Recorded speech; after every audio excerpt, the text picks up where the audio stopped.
The story of the Negro in America is the story of America. It is not a pretty story. What can we do?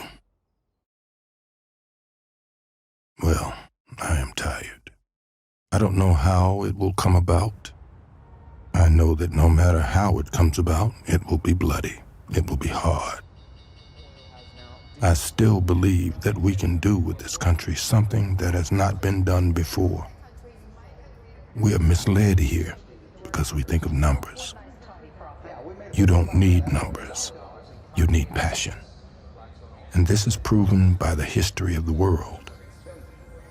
The tragedy is that most of the people who say they care about it do not care. What they care about is their safety and their profits.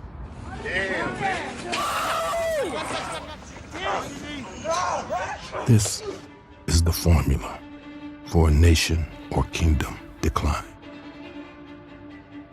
For no kingdom can maintain itself by force alone. Force does not work the way its advocates think in fact it does. It does not, for example, reveal to the victim the strength of the adversary.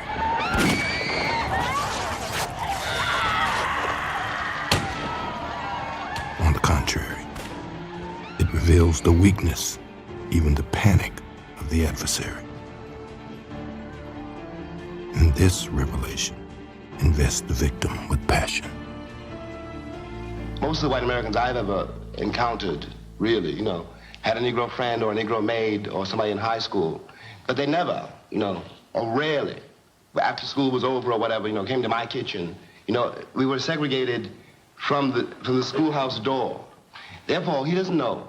He really does not know what it was like for me to leave my house, leave the school and go back to Harlem. He doesn't know how Negroes live. And it comes as a great surprise to the Kennedy brothers and to everybody else in the country. I'm certain, again, that like most white Americans I have, encountered, they have I'm sure they have nothing whatever against Negroes. That's really not the question. The question is really a kind of apathy and ignorance, which is a price to be paid for segregation. That's what segregation means.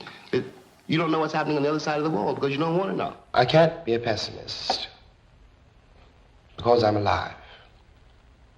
To be a pessimist means that you have agreed that human life is an academic matter. So I'm forced to be an optimist. I'm forced to believe that we can survive whatever we must survive. But the Negro in this country, the future of the Negro in this country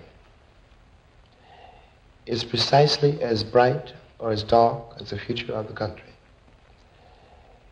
It is entirely up to the American people and our representatives. It is entirely up to the American people whether or not they're going to face and deal with and embrace this stranger whom they maligned so long.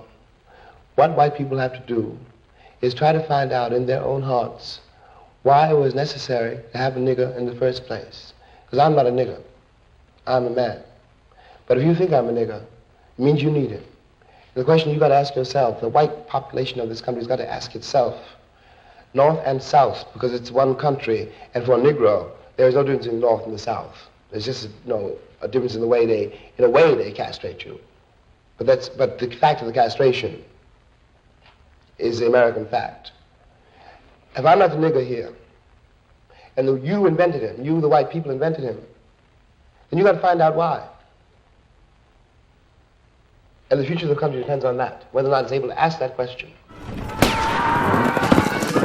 Heroes, as far as I could see, were white, and not merely because of the movies, but because of the land in which I lived, of which movies were simply a reflection.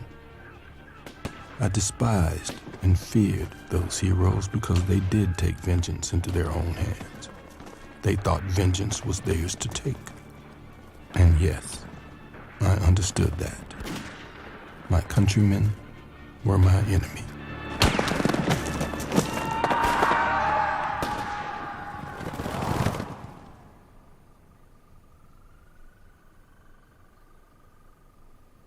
I suspect that all these stories are designed to reassure us that no crime was committed. We've made a legend out of a massacre.